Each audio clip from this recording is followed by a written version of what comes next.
teman-teman semua, perkenalkan nama saya Agnes Vita. Pada kesempatan hari ini, saya dan kedua rekan saya yaitu Diva Ashifa dan Cynthia Elovani akan menyampaikan psikodukasi mengenai Designing Active Training Activities.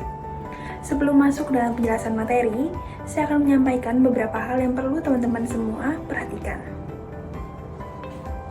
Teman-teman semua diminta untuk mengambil posisi duduk yang nyaman, mencatat poin-poin yang penting, menonton video dari awal sampai akhir, dan jangan ada yang di-skip ya videonya.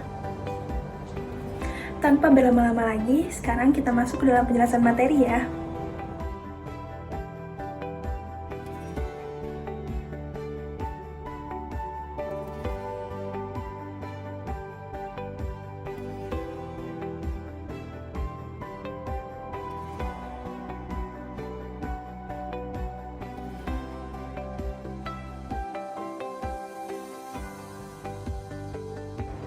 Sekarang saya akan menjelaskan mengenai the three major ingredients of any design. Setiap item atau hidangan pasti memiliki bahan-bahan tertentu.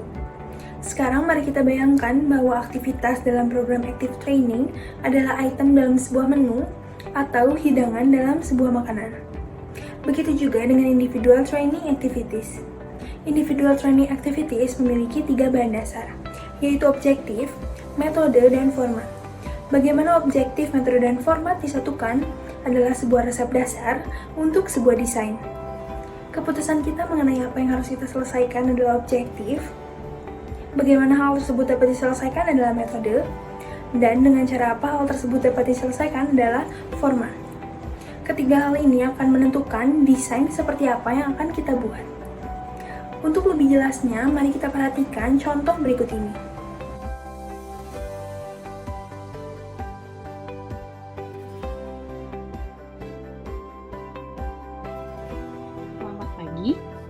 Pada training hari ini, kita akan mengulas mengenai effective communication.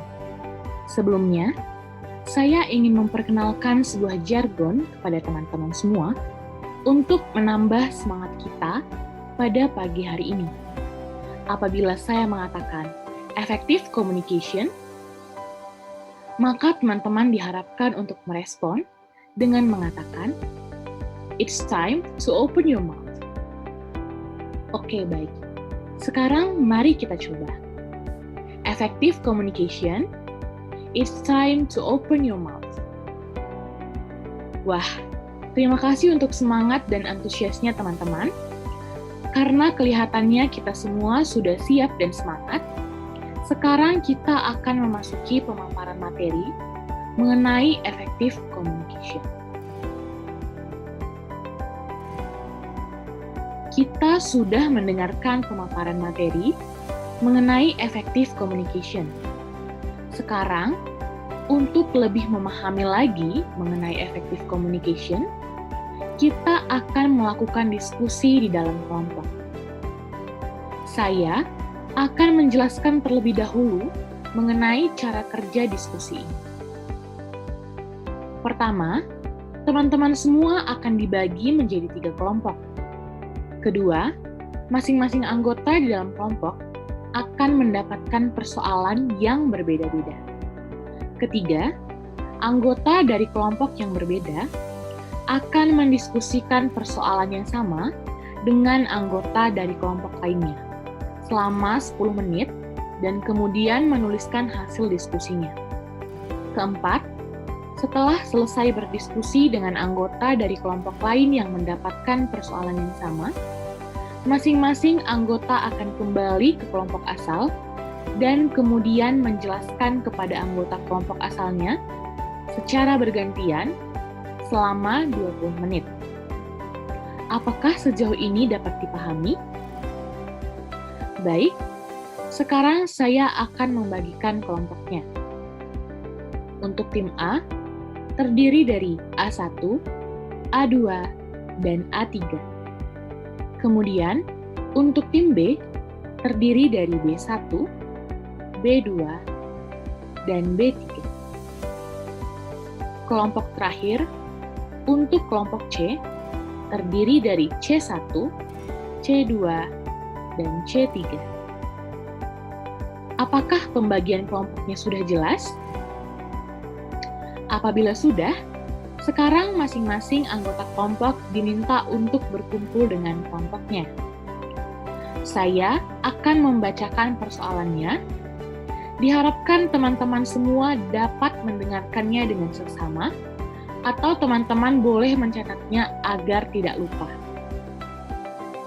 Berdasarkan pemaparan materi mengenai effective communication sebelumnya, kita sudah mengetahui bahwa dalam komunikasi verbal, terdapat 3 cara dalam meningkatkan keterampilan berbahasa, yaitu menggunakan bahasa yang clear, menggunakan bahasa yang membuat sebuah pesan berkesan, dan menggunakan linguistic sensitivity.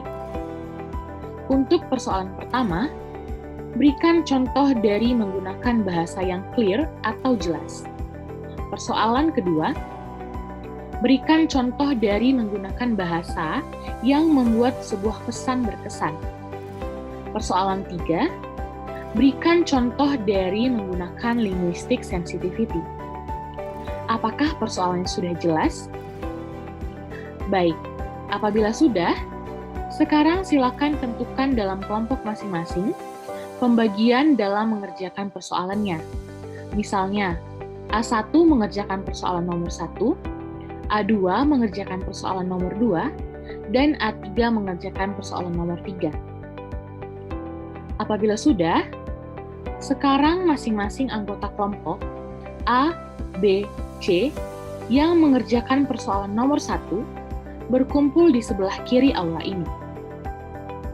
Untuk anggota kelompok yang mengerjakan persoalan nomor 2, silakan berkumpul di sebelah kanan, dan untuk anggota kelompok yang mengerjakan persoalan nomor 3, silakan berkumpul di bagian tengah aula ini. Apakah semua sudah berada sesuai pada tempatnya? Apabila sudah, silakan berdiskusi mengenai persoalan yang didapatkan selama 10 menit. Baik, waktunya sudah habis. Silakan kembali ke kelompok asalnya masing-masing. Sekarang, setiap anggota kelompok silakan membagikan hasil diskusi sesuai dengan nomor persoalan yang tadi sudah dikerjakan dengan anggota kelompok lainnya selama 20 menit. Baik, waktu di dalam kelompok sudah habis.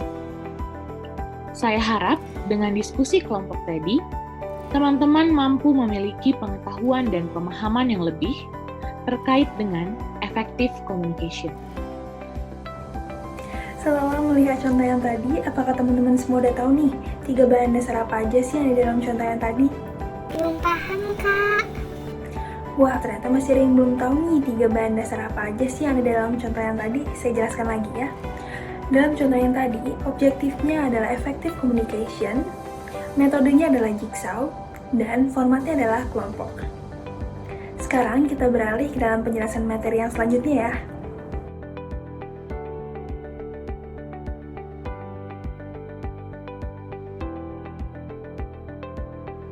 Sekarang, saya akan menjelaskan mengenai basic question about any design. Dalam hal ini, terdapat beberapa pertimbangan. Yang pertama, apakah desain mencapai tujuan aktivitas? Hal ini merupakan pertimbangan yang terpenting. Dengan pilihan metode yang tepat, desain tertentu akan mencapai tujuannya. Contohnya, jika role-play dirancang dengan baik, akan memberikan banyak latihan keterampilan bagi para pesertanya. Yang kedua, desain dengan tingkat pengetahuan atau keterampilan apa yang dibutuhkan oleh peserta. Penilaian terhadap peserta seringkali penting dalam membuat sebuah desain. Contohnya, task force exercise yang rumit mungkin terlalu dini jika dirancang atau didesain untuk seorang manajer pemula. Yang ketiga, berapa lama waktu yang dibutuhkan? Ketika kita ingin mencapai suatu tujuan yang penting, jangan menghemat waktu. Contohnya, jangan hanya memberikan waktu 10 menit untuk berdiskusi mengenai sistem perusahaan yang kontroversial dalam mendisiplinkan karyawan. Yang keempat, apakah desainnya slow pace atau fast pace? Desain slow pace lebih cocok dalam format kelompok kecil, sedangkan desain fast pace lebih cocok ketika melibatkan seluruh anggota kelompok. Yang kelima, apakah desain sudah sesuai dengan ukuran kelompok? Beberapa desain tidak berjalan dengan baik dalam kelompok besar, begitu juga sebaliknya. Contohnya di Edik Roleplay, sulit dimonitor ketika kelompok terdiri lebih dari 30 orang. Di sisi lain, beberapa desain membutuhkan critical mass. Contohnya, tidak nyaman untuk berpartisipasi latihan mental imagery dalam kelompok yang sangat kecil, yaitu kurang dari 7 orang. Yang terakhir, keterampilan apa yang dibutuhkan untuk membuat desain? Dalam hal ini, penting untuk mengetahui seberapa besar keterampilan yang dibutuhkan untuk membuat desain. Contohnya, dalam pendekatan case study, untuk materi kognitif, membutuhkan lebih sedikit Socratic skills daripada guided teaching mode.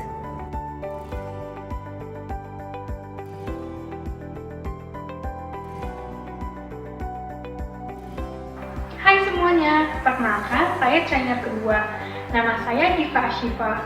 Setelah tadi trainer aktif menjelaskan mengenai 3 komponen utama untuk membuat desain aktivitas dalam active training dan beberapa pertimbangan saat membentuk desain, kali ini saya akan menjelaskan mengenai 6 details untuk membuat desain aktivitas dalam active training. Ketika 3 komponen utama yaitu tujuan, metode, dan format untuk suatu desain telah ditentukan, terdapat 6 detail lainnya yang harus tetap diperhatikan. Yaitu yang pertama ada alokasi waktu, yang kedua buy-in, yang ketiga poin utama dan instruksi, yang keempat materials, yang kelima setting, dan yang terakhir yang keenam adalah ending. Pastinya teman-teman di sini bertanya-tanya dong, apa sih penjelasan dari ke-6 detail itu? Yuk kita bahas secara satu persatu detail tersebut.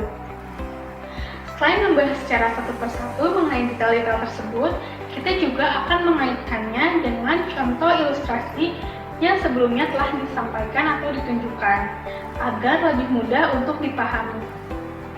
Yang pertama ada alokasi waktu. Kita harus menentukan berapa lama waktu yang dibutuhkan untuk melakukan aktivitas dalam active training. Jika di dalam ilustrasi contoh sebelumnya, waktu yang dibutuhkan adalah 30 menit, yaitu 10 menit untuk melakukan diskusi di dalam kelompok jigsaw dan 20 menit untuk menjelaskan hasil diskusi di dalam kelompok asal. Lalu yang kedua ada buy-in. Buy-in ini merujuk pada hal apa yang akan kita lakukan atau kita katakan untuk melibatkan peserta training.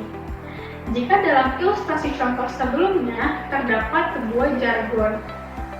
Jargon ini harus diikuti oleh para peserta training. Jargonnya yaitu "It's time to open your mouth". Jargon tersebut bertujuan untuk melibatkan peserta dalam training. Lalu yang ketiga ada poin utama dan instruksi. Poin utama merujuk pada gagasan utama dalam aktivitas training. Jika dalam ilustrasi contoh sebelumnya, gagasan utamanya adalah membuat peserta lebih memahami cara meningkatkan keterampilan dalam berbahasa. Kemudian yang selanjutnya ada instruksi. Instruksi merujuk pada apa yang harus dilakukan peserta.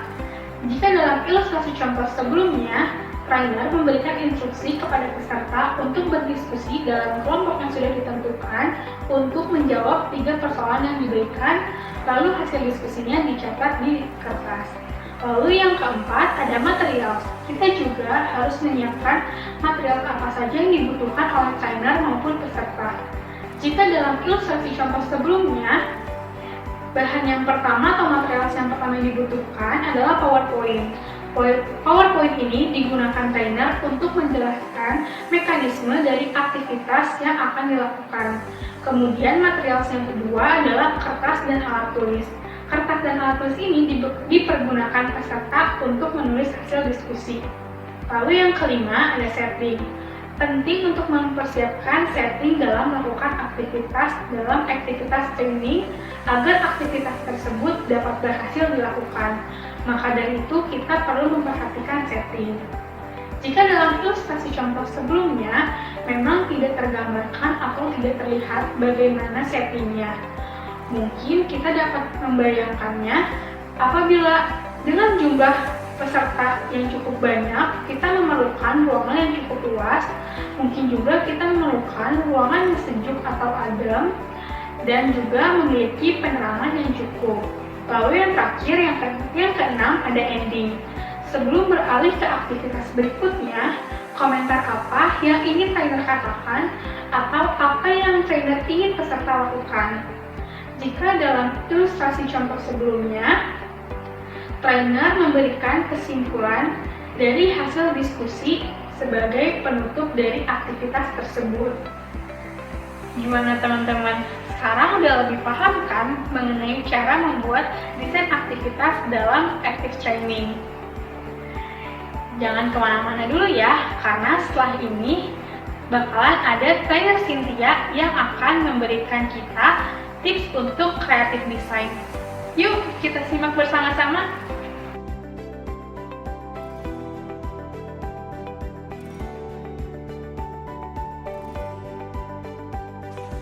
Halo, perkenalkan saya trainer ketiga, nama saya Cynthia. Sebelumnya, kedua rekan saya sudah menjelaskan mengenai 3 komponen utama dalam mendesain active training, beberapa pertimbangan dalam mendesain active training, dan 6 details dalam mendesain active training.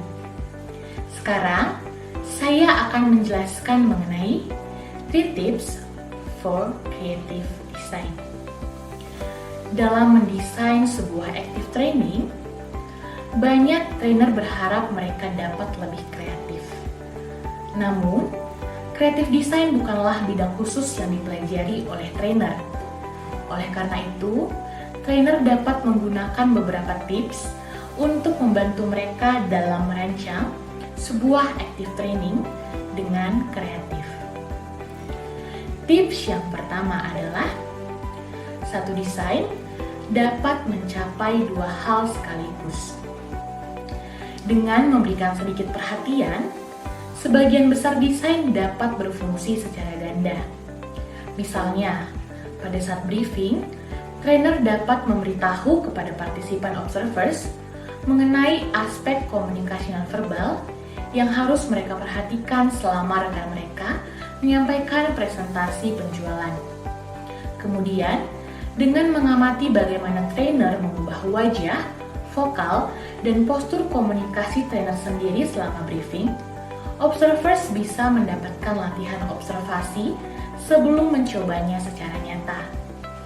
Kemudian contoh lainnya, misalnya trainer ingin membantu peserta melalui role play yang mengharuskan peserta untuk melatih karyawan yang sedang kebingungan. Saat trainer melakukan ini, trainer dapat memberikan demonstrasi terkait coaching behavior yang efektif. Selanjutnya adalah tips yang kedua. Tips yang kedua adalah desain yang sama seringkali dapat digunakan untuk tujuan yang berbeda. Banyak trainer kreatif yang memiliki beberapa exercise dalam daftar aktivitas yang mereka buat, di mana exercise tersebut dapat mereka gunakan berulang kali dengan topik yang berbeda, karena exercise tersebut mudah untuk disesuaikan. Berikut ini contohnya. Untuk sebuah energizer di sore hari, trainer dari team building course meminta para peserta untuk membuat pesawat kertas dan berusaha mencapai sebuah target. Menyadari bahwa beberapa peserta membantu satu sama lain dengan desain pesawat mereka, sementara yang lainnya tidak, trainer memulai diskusi dramatis mengenai teamwork. Pada problem solving course, trainer menggunakan exercise yang sama, yaitu menggunakan exercise membangun pesawat kertas untuk menunjukkan bahwa banyak orang mengubah desain mereka ketika upaya pertama mereka tidak berhasil, sementara yang lain mengulangi desain yang sama pada setiap percobaan. Jadi, keduanya sama-sama menggunakan exercise membuat pesawat kertas, namun tujuannya berbeda. Satu untuk teamwork dan yang satu untuk problem solving. Selanjutnya adalah tips yang ketiga. Tips yang ketiga adalah desain yang dipublikasikan seringkali dapat dimodifikasi sesuai dengan kebutuhan trainer sendiri. Setiap kali trainer membahas desain yang dipublikasikan, trainer dapat memikirkan bagaimana mengubah tujuan, arah, panjang, dan seterusnya untuk mendapat desain yang trainer cari. Berikut ini contohnya. Dalam sebuah exercise yang terkenal, tim bersaing untuk membangun menara kertas dengan konstruksi terbaik. Menara dinilai dari ketinggian, daya tarik estetika, dan kekokohannya. Seorang trainer sedang mencari aktivitas team building yang dapat membantu dalam pengembangan tim baru yang pada akhirnya akan bekerja satu sama dengan yang lain. Dia memutuskan untuk mengubah kata menara menjadi rumah dan meminta setiap tim untuk membangun model rumah impian yang diinginkan semua anggota untuk menjadi tempat tinggal mereka. Alih-alih menggunakan kertas konstruksi, tim diberi kartu indeks. Dengan instruksi non-kompetitif ini, 3 desain yang sama sekali berbeda dan sangat kreatif muncul, dan setiap tim dapat dengan bangga menampilkan model rumah impiannya. Melalui perubahan sederhana dalam desain, aktivitas berubah dari pengalaman kompetitif menjadi pengalaman non-kompetitif. Sekian psikoedukasi yang dapat kami sampaikan mengenai designing active training. Terima kasih karena sudah menonton video ini dari awal sampai akhir. Kami berharap psikoedukasi ini dapat menambah pemahaman bagi teman-teman dalam mendesain sebuah active training. Saya dan kedua rekan saya pamit undur diri. Sampai jumpa!